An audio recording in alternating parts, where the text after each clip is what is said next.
नमस्कार दोस्तों, स्वागत है आप सभी का आज के इस सेशन में। दोस्तों, इस सेशन में हम डिस्कस करेंगे किस तरीके से आप 60 प्लस लेकर के आ सकते हैं बीएफएम में। जी हाँ दोस्तों, 7 जून 2026 को ये आपका एग्जामिनेशन कंफर्म है कि होना है। तो आज आपके साथ में हम डिस्कस करेंगे कि अब क्या करना चाहिए आपको। लगभग 20 डेज का टाइम है आपके पास।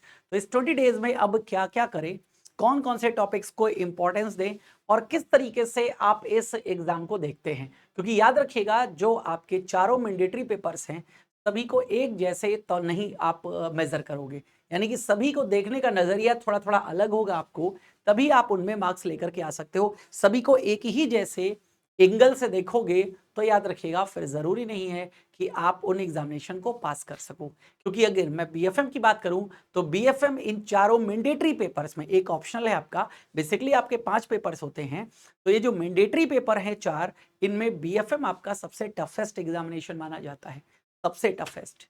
ठीक है, क्योंकि यहाँ पर थ्योरी और थ्योरी के साथ में न्यूमेरिकल्स दोनों को कवर करना होता है। तो आइए हम जानते हैं क्या स्ट्रेटेजी, क्या दिमाग में आपको लेकर के चलना है, किस तरीके से इस पेपर को आपको देखना है जिससे 60 प्लस आप आराम से स्कोर कर सके। ठीक है, देखिए स्कोर आप ही के जैसे लोग करते हैं। जो लोग स्कोर करते हैं 70 या 80, वो ऐसा नहीं है कहीं और से आते हैं, आप ही के जैसे होते हैं। बस उनका पेपर देखने का नजरिया थोड़ा अलग होता है, तैयारी करने की टेक्निक्स अलग होती है।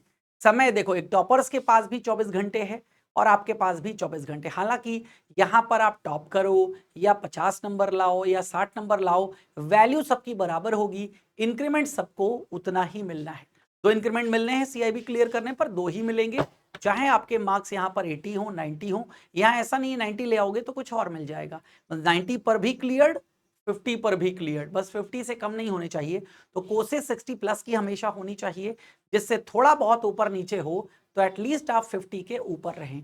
तैयारी अगर 50 की करोगे तो फिर याद रखिएगा प्रॉब्लम है, क्योंकि जहां 45 के नीचे गया आपका मामला, वहां आपको फिर से पेपर अगले साल देना पड़ेगा। क्योंकि 45 से 50 के बीच में अगर आपके मार्क्स आ रहे हैं और एक ही अटेम्प्ट में आप चारों पेपर दे रहे हैं, मतलब पांचों पेपर दे रहे हैं, और किसी एक में ऐसा होता है, तब तो खैर ऑप्शन है कि दूसरे सब्जेक्ट से आप कवर कर लो, अदरवाइज ये ऑप्शन आपके पास नहीं रहता है। तो आइए जानते हैं, समझते हैं। पहले आपको नजरिया बताता हूं, समझिएगा बहुत अच्छे से। बेसिकली पेपर की डेट्स सबसे पहले आपको पता होनी चाहिए, जो कि मैंने आपको यहां पर बता दी। बीएफएम की बात करें तो 7 जून को आपका पेपर है, बैंक फाइनेंशियल मैनेजमेंट। शुरुआत आपके पेपर्स की 31 मई से हो जाएगी। 31 मई को आपका पहला पेपर होगा एबीएम, एडवांस्ड बैंक मैनेजमेंट का। दूसरा पेपर 7 जून को है। तीसरा पेपर 13 जून को है, 13 जून, जो है एबीएफएम, advance business and financial management. फिर आपका पेपर है 14 जून को। 14 जून को है banking regulation and business loss, short में जिसे बीआरबीएल कहते हैं। और 21 जून को आपका इलेक्टिव पेपर है। ये इलेक्टिव पेपर 5 इलेक्टिव पेपर होते हैं, आप कोई भी एक चूज कर सकते हैं, चाहे वो रूरल बैंकिंग हो, चाहे वो ह्यूमन रिसोर्स मैनेजमेंट हो, चाहे वो information technology and digital banking हो, या रिस्क मैनेजमेंट हो, या फिर सेंट्रल बैंकिंग हो। यहाँ पर देन अब समझते हैं यहाँ पर स्कोर 60 प्लस। ठीक है, नजरिया समझिएगा। सबसे पहले कि वास्ट सिलेबस है, 4 मॉड्यूल में डिवाइडेड आपका सिलेबस है, और वाकई में सिलेबस काफी वास्ट है।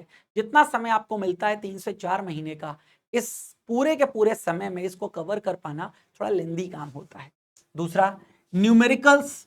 याद रखिएगा, वो जमाने अब चले गए जब आप 1 महीने पहले या 10-15 दिन पहले तैयारी करके एग्जामिनेशन को निकाल देते थे। ठीक है, लास्ट 2 to 3 years ये बिल्कुल ऐसा पैटर्न नहीं रहा है। आईएबीएफ ऐसा पेपर देता है कि जब पेपर आपके सामने आता है तो लगता है वाकई में ये पेपर है। यस, जो लोग क्लियर कर चुके हैं तो उनके पास नॉलेज है। यूं ही लोगों ने क्लियर नहीं किया इस पेपर को, अच्छा पेपर अब आईएबीएफ पूछने लगा है और हर बार एग्जामिनेशन के लेवल को इंक्रीज कर देता है। जैसे पिछले 2 बार से न्यूमेरिकल्स का पोर्शन बढ़ा दिया है। अब न्यूमेरिकल्स का पोर्शन बढ़ाने से क्या होता है, ठीक है, आपका फोकस ज्यादा। न्यूमेरिकल कोई ऐसी चीज नहीं होती है जिनको 1 हफ्ते पहले, 1 महीने पहले आप कर लोगे। फॉर्मूला पर आधारित होते हैं काफी कुछ, लेकिन उन फॉर्मूलाज को आपको याद करना पड़ता है, उनको निकालने का तरीका आपको सीखना पड़ेगा। तो न्यूमेरिकल्स ट्रिकी हैं। सारे के सारे जितने कॉन्सेप्ट हैं एक दूसरे से लगभग इंटरकनेक्टेड हैं। मॉड्यूल ए में जाओगे तो मॉड्यूल ए बी से कनेक्टेड मिलेगी, बी में रिस्क मैनेजमेंट है तो आपको डी से कनेक्टेड भी मिलेगी, सी से भी कनेक्टेड मिलेगी ट्रेजरी मैनेजमेंट। तो कहीं ना कहीं टॉपिक्स एक दूसरे से कनेक्टेड हैं। यहाँ पर एक टॉपिक अगर आपका स्किप हो गया तो दूसरा टॉपिक अपने आप आपका छूट जाएगा। यानी कि एक जगह जैसे डेरिवेटिव्स नहीं आता है मुझे, तो याद रखिएगा काफी कुछ जगहों पर मैं चीजों को मिस कर दूंगा। Then questions are increasingly case study and application based. Case studies भी यहां पर आती हैं और एप्लीकेशन बेस्ड क्वेश्चंस का मतलब यह है सीधे कॉन्सेप्ट पे क्वेश्चन नहीं पूछेगा, आपको सिचुएशन देगा। ठीक है, जैसे लॉज के अकॉर्डिंग सिचुएशन दे देगा आपको, फिर पूछेगा इस सिचुएशन में क्या बेस्ट एक्सप्लेन करोगे, क्या बेस्ट ऑप्शन होगा। तो सिचुएशन बेस्ड को एनालिटिकल क्वेश्चंस कहते हैं और केस स्टडी बेस्ड ऐसे क्वेश्चंस पूछे जाते हैं। और इनकी अब अधिकता कर दी गई, धीरे धीरे इनका भी पैटर्न जो है वो बढ़ाया जा रहा है, इसलिए केस स्टडीज भी बहुत इंपॉर्टेंट हो गई आपके लिए।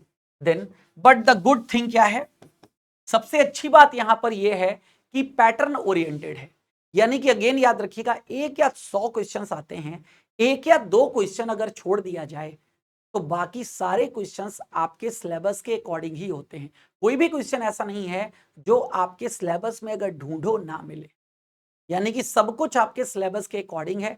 तो ये बात तो है कि यूनिट वाइज जब सिलेबस हमको पता है तो आएगा इसी में से। एटलीस्ट आपको एग्जाम क्लियर करने के लिए जितने नंबर चाहिए वो सब कुछ आपकी बुक में, आपके यूनिट में मिल जाएगा। जो बुक अगेन IIBF ने आपको रिकमेंड करी है मैकमिलन की, या फिर जो यूनिट वाइज सिलेबस आपको जब एग्जामिनेशन फॉर्म आप भरते हैं, जो सिलेबस उनका है उसी के अकॉर्डिंग है, उसके बाहर कुछ भी नहीं है।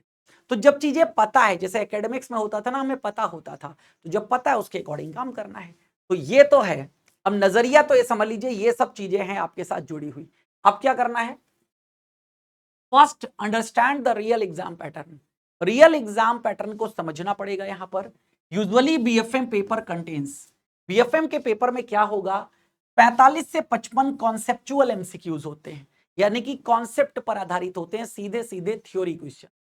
30 से 35 न्यूमेरिकल, इवन इनकी संख्या और भी बढ़ा दी गई है, अब पूछे जाने लगे हैं। लगभग मैं ये कह सकता हूं 40-60%।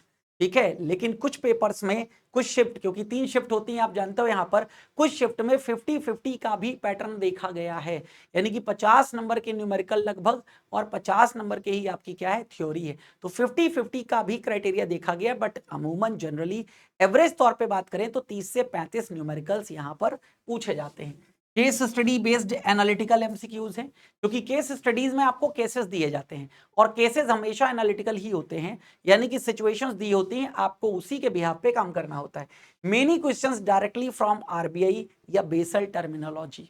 यहां पर अगेन आपका जो बैलेंस शीट मैनेजमेंट है, जिसमें हम कैपिटल एडिक्वेसी की बेसल नॉर्म्स की बात करते हैं, तो वहां पर ज्यादा क्वेश्चन क्या है, बेसल के टर्म्स। बेसल ने जो रूल्स एंड रेगुलेशंस या बेसल के जो सर्कुलर्स आते हैं उस पर भी आधारित क्वेश्चंस हैं। रिजर्व बैंक ऑफ इंडिया का जो जो अगेन कैपिटल एडिक्वेसी को लेकर के मास्टर सर्कुलर है, उस सर्कुलर से डायरेक्टली क्वेश्चंस पूछे जाते हैं, क्योंकि वो आपके सिलेबस का पार्ट है। रिस्क वेटेड एसेट्स की जिसकी बात करते हैं, प्रोविजनिंग, डायरेक्टली क्वेश्चंस पूछे जाते हैं। तो स्कोर 60 प्लस आपको क्या टारगेट करना चाहिए, एक तो पहला तो कॉन्सेप्ट, क्योंकि कॉन्सेप्ट बेस्ड क्वेश्चन है। पहली बात तो आप ये देखिए, सारे के सारे कॉन्सेप्ट आपको क्लियर होने चाहिए। पूरी बुक में जितने भी कॉन्सेप्ट हैं, तो कॉन्सेप्चुअल एक्यूरेसी आपको देखनी है, उसको स्ट्रॉन्ग करना है। Then selective mastery of numerical, आपको कुछ सिलेक्शन, यानी कि अगेन जिनके न्यूमेरिकल सबसे ज्यादा आते हैं, अभी डिस्कशन करूंगा न्यूमेरिकल्स किस किस टॉपिक से सबसे ज्यादा पूछे जाते हैं, कुछ सिलेक्टिव टॉपिक्स ले लीजिए और उन वो जो न्यूमेरिकल से रिलेटेड हो उन पर मास्टरी हासिल कर लीजिए। यानी कि ज्यादा से ज्यादा प्रैक्टिस करके उसका कोई भी न्यूमेरिकल आता है, जैसे फॉरेन एक्सचेंज अर्थमेटिक, हमें पता है न्यूमेरिकल्स आते ही आते हैं। एक्सचेंज रेट कोटेशन से बहुत सारे न्यूमेरिकल आते हैं, तो एक्सचेंज रेट कोटेशन में मास्टरी हासिल कर लो। इनवार्ड पेमेंट होगा तो क्या करेंगे, कौन सी रेट लगाएंगे, आउटवार्ड होगा तो क्या करेंगे, कौन सी रेट लगाएंगे, सब मैं अपने सेशंस में आपको बता चुका हूं। इवन न्यूमेरिकल का पूरा एक सेशन ले रखा है, आप यूट्यूब पर जाएंगे देख लेंगे वहां पर। देन इलिमिनेशन टेक्नोलॉजी, ये बहुत जरूरी है।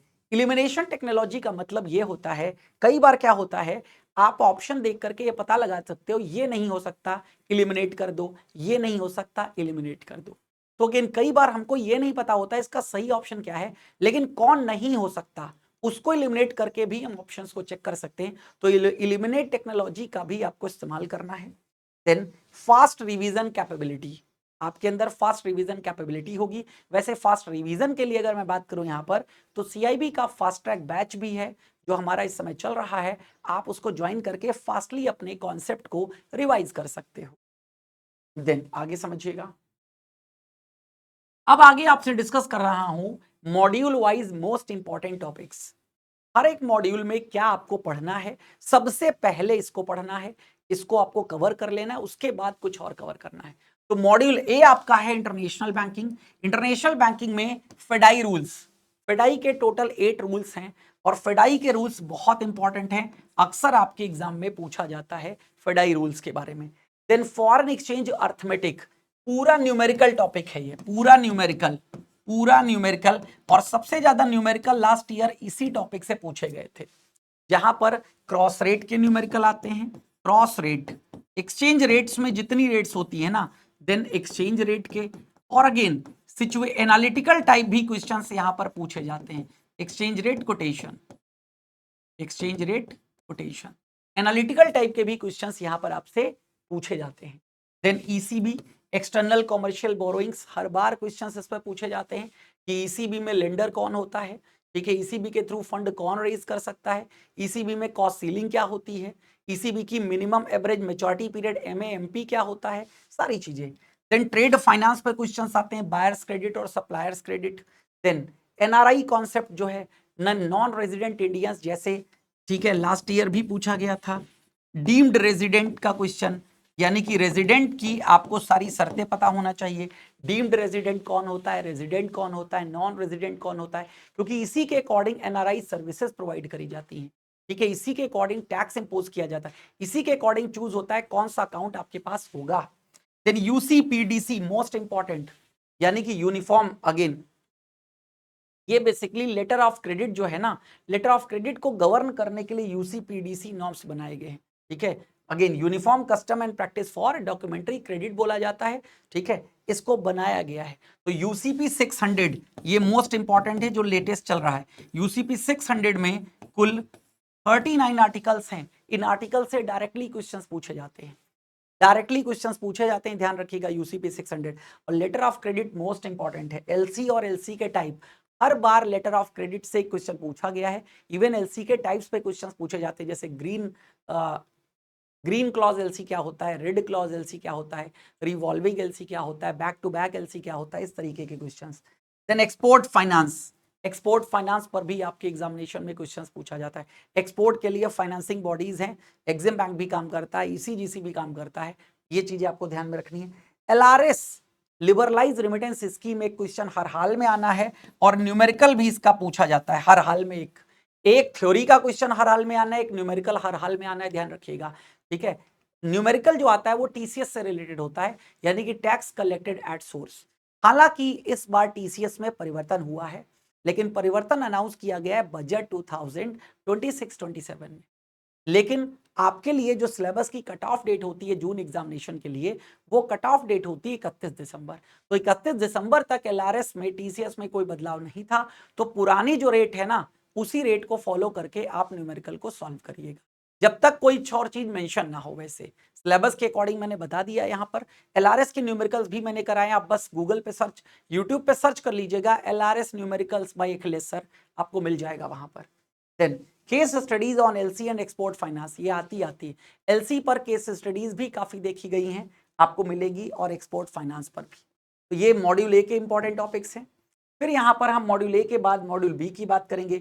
मॉड्यूल बी आपका आ जाता है रिस्क मैनेजमेंट, इसमें न्यूमेरिकल ही न्यूमेरिकल है, ठीक है, चाहे वो ड्यूरेशन की बात कर लो, मॉडिफाइड ड्यूरेशन की बात कर लो, बॉन्ड यील्ड की बात कर लो, ठीक है, यील्ड टू मैच्योरिटी की बात कर लो, then VR value at risk की बात कर लो, ठीक है, ये सब चीजों के न्यूमेरिकल्स आपसे एग्जाम में पूछे जाते हैं। तो credit risk, market risk, operational risk, ये तीनों रिस्क इंपॉर्टेंट है, ठीक है, ये तीनों रिस्क इंपॉर्टेंट है, ये तीनों रिस्क के अलग अलग चैप्टर्स हैं, ये आपको अच्छे से कवर करने हैं।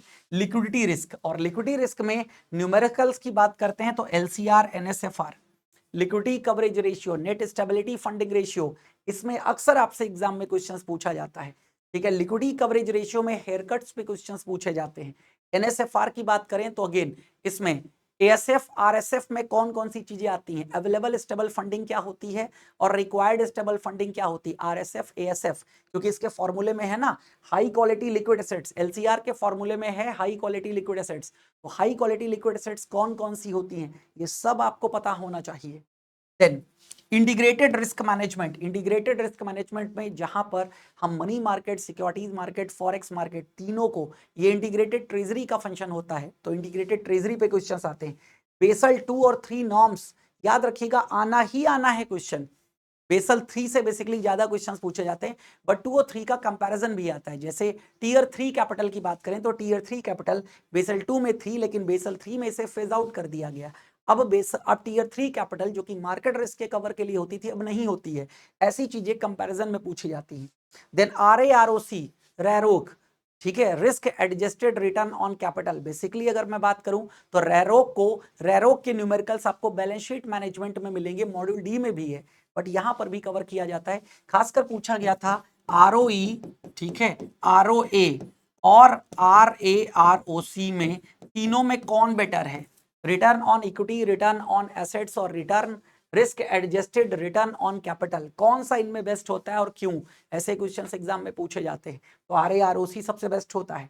Then VR basics, value at risk, value at risk 99% confidence level, जहां Z स्कोर लेते हैं 2.33, वो न्यूमेरिकल्स आते हैं। स्ट्रेस टेस्टिंग क्या होती है, बैक टेस्टिंग जो मॉडल्स की करते हैं उन पर क्वेश्चंस आते हैं। ड्यूरेशन है, मॉडिफाइड ड्यूरेशन है, मैकॉले ड्यूरेशन है, ठीक है, बॉन्ड वैल्यूएशन, यील्ड कर्व, ये सब क्वेश्चंस आपसे पूछे जाते हैं। तो मॉड्यूल बी में ये सारे के सारे टॉपिक मोस्ट इंपॉर्टेंट है, आपको इनके बारे में पूरा पता होना चाहिए। देन ट्रेजरी मैनेजमेंट, सी आता है ट्रेजरी मैनेजमेंट। ट्रेजरी का काम क्या होता है, बेसिकली जब फंड्स की रिक्वायरमेंट हो उसको पूरा करना, तो उससे related concept of integrated treasury जो मैं बात कर रहा था वो। देन ट्रेजरी के प्रोडक्ट्स क्या क्या होते हैं, ट्रेजरी के बहुत सारे प्रोडक्ट्स होते हैं, money market products, capital market products, ठीक है, फॉरेन एक्सचेंज, सारी चीजें। स्वैप्स, डेरिवेटिव्स की बात आती तो डेरिवेटिव्स में स्वैप की बात करते हैं। स्वैप कितने प्रकार के होते हैं, इंटरेस्ट रेट स्वैप होता है, ठीक है, करेंसी स्वैप होता है, तो कई तरीके के स्वैप होते हैं। स्वैप पर एग्जाम में क्वेश्चंस पूछे जाते हैं। FRS फॉरवर्ड रेट एग्रीमेंट्स क्या होते हैं, उन पर क्वेश्चंस। ऑप्शंस पूछे जाते हैं, पुट ऑप्शन है, कॉल ऑप्शंस है, ऑप्शंस का बेसिक, ऑप्शंस में कब किसे फायदा होता है, कब किसका कितना लॉस होता है, ठीक है, किसकी लिमिटेड लॉस होता है, किसका अनलिमिटेड लॉस होता है। तो जो ऑप्शन में राइटर होता है, ठीक है, उसका अनलिमिटेड लॉस होता है, लिमिटेड प्रॉफिट होता है। आपका लिमिटेड लॉस होता है, अनलिमिटेड लॉस, अगेन लिमिटेड आपका लॉस होता है, प्रॉफिट अनलिमिटेड है। देन हेजिंग, किस तरीके से रिस्क से बचते हैं, तो यहाँ पर, ठीक है, हेजिंग के बहुत सारे ऑप्शंस होते हैं। जो डेरिवेटिव्स है वो क्या है, हेजिंग के लिए इस्तेमाल करते हैं। देन क्रेडिट डेरिवेटिव्स में क्रेडिट डिफॉल्ट स्प्रेड है, ठीक है, क्रेडिट डिफॉल्ट स्वैप है, ये सब आपसे एग्जाम में क्वेश्चन पूछे जाते हैं। टोटल रिटर्न स्वैप है, ये स्वैप में आता है। देन ट्रांसफर प्राइसिंग इंपॉर्टेंट है, ट्रांसफर प्राइसिंग पर भी एक क्वेश्चन पूछ लिया जाता है। जो डिपार्टमेंट्स आपस में जब एक दूसरे को ऑफर करते हैं, जैसे एक बैंक में दो डिपार्टमेंट की बात कर लो, डिपॉजिट डिपार्टमेंट और लेंडिंग डिपार्टमेंट। डिपॉजिट डिपार्टमेंट्स अपनी रेट तय करेगा किस रेट पर हम लेंडिंग डिपार्टमेंट को रेट ऑफ इंटरेस्ट पर चीजें देंगे। वरना डिपॉजिट क्या है, डिपॉजिट अगर लेंडिंग को यूं ही दे देगा, बैंक का तो दोनों काम है, डिपॉजिट एक्सेप्ट करना, लेंडिंग देना, लेकिन डिपॉजिट ब्रांच उसकी प्रॉफिट में नहीं दिखेगी और लेंडिंग ब्रांच ज्यादा प्रॉफिट में दिखेगी। तो इन दोनों को मैनेज करने के ट्रांसफर प्राइसिंग होती है। और डी आता है यहां पर दोस्तों, module D, balance sheet management. Balance sheet management में कैपिटल एडिक्वेसी और बेसल, ये बहुत इंपॉर्टेंट है। एसेट क्लासिफिकेशन, सब standard, doubtful, loss asset, doubtful में D1 की बात आती है, D2 की बात आती है, D3 की बात आती है। प्रोविजंस मोस्ट इंपॉर्टेंट है, सब स्टैंडर्ड में क्या प्रोविजन होता है, अगेन डाउटफुल में क्या प्रोविजन होता है, खासकर D1 D2 D3 में क्या प्रोविजन होता है, और फिर लॉस एसेट में क्या प्रोविजन करते हो। तो एसेट क्लासिफिकेशन और प्रोविजनिंग दोनों इंपॉर्टेंट है, क्वेश्चंस मिलते ही मिलते हैं। तो provisioning. Then liquidity risk management, liquidity risk management किस तरीके से इसको करते हैं, ये इंपॉर्टेंट है। इंटरेस्ट रेट रिस्क क्या होता है, ब्याज दर जोखिम, ठीक है। देन रैरोक की मेन बात यही आती है, रैरोक पर न्यूमेरिकल्स पूछे जाते हैं, ठीक है। देन इकोनॉमिक कैपिटल क्या होता है, वो भी इसका एक इंपॉर्टेंट टॉपिक है, वो भी आपसे एग्जाम में पूछा जाता है। तो ये तो थे मॉड्यूल वाइज आपके इंपॉर्टेंट टॉपिक्स, जिनसे हर हाल में लास्ट ईयर क्वेश्चंस बने थे, इस बार भी बनने की पूरी संभावना है। अब न्यूमेरिकल के लिए आपकी क्या स्ट्रेटेजी होनी चाहिए, क्योंकि बहुत सारे स्टूडेंट्स यहाँ पर फेल हो जाते हैं because of numericals.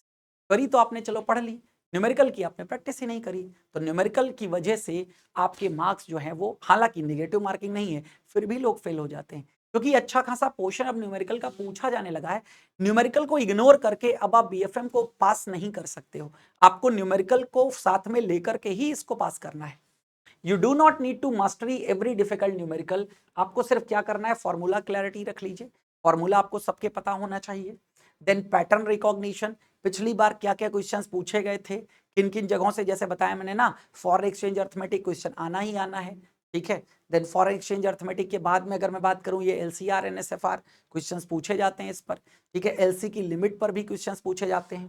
Then approximation skills, ठीक है, लगभग। देन ऑप्शन एलिमिनेशन, ये आपके अंदर होना चाहिए यहां पर भी, कि ऑप्शंस को आप एलिमिनेट कर सको। तो न्यूमेरिकल की स्ट्रेटेजी, आपको न्यूमेरिकल पे फोकस करना है, न्यूमेरिकल्स में फॉर्मूले पे फोकस करना है, और न्यूमेरिकल के इंटरप्रिटेशन पर भी फोकस करना है, कि आखिर इंटरप्रिटेशन आएगा तो उसका मतलब क्या होगा, जो भी आंसर निकल करके आएगा। हाई प्रायोरिटी न्यूमेरिकल्स टॉपिक कौन कौन से हैं, duration, modified duration, yield to maturity, cross currency rates, forward premium या discount, then VR, value at risk basics, forex position, LCR NSFR, और लिक्विडिटी रेशियोज। लिक्विडिटी रेशियोज, ठीक है, लिक्विडिटी रेशियोज जिसमें, ठीक है, नंबर ऑफ रेशियोज आते हैं, liquidity management का हिस्सा है यहाँ पर। तो ये सारे इंपॉर्टेंट टॉपिक्स हैं जिनमें के एग्जाम में क्वेश्चंस बने हैं। तब पे मैं करा चुका हूं कुछ ना कुछ, आप यूट्यूब पर जाकर के देखिएगा, डायरेक्ट सर्च कर लीजिएगा, मिल जाएगा। अब स्मार्ट स्टडी मेथड में बात करते हैं। सबसे पहले स्टेप 1 आपको क्या करना है, देखो सब कुछ आप रट तो सकते नहीं हो, ना अपने दिमाग में रट के रख सकते हो मेमोराइज, आपको क्या करना है, अंडरस्टैंड करने के लिए सारे टॉपिक्स को रीड करना है, पढ़ना है। Do not memorise initially, initially आप मेमोराइज नहीं कर पाओगे, पहले एटलीस्ट क्या करो, सबको रीड कर लो, अंडरस्टैंड कर लो, व्हाई कॉन्सेप्ट एग्जिस्ट, क्यों ये कॉन्सेप्ट एग्जिस्ट करता है, प्रैक्टिकल बैंकिंग रिलेवेंस क्या है, प्रैक्टिकल बैंकिंग में इसका क्या इंपॉर्टेंस है, क्या रिलेवेंस, जिससे एनालिटिकल क्वेश्चंस आए तो आप बता सको। देन आरबीआई या बेसल से संबंधित है तो उसका लॉजिक क्या है। देन दूसरा स्टेप होता है यहाँ पर अल्ट्रा शॉर्ट नोट्स।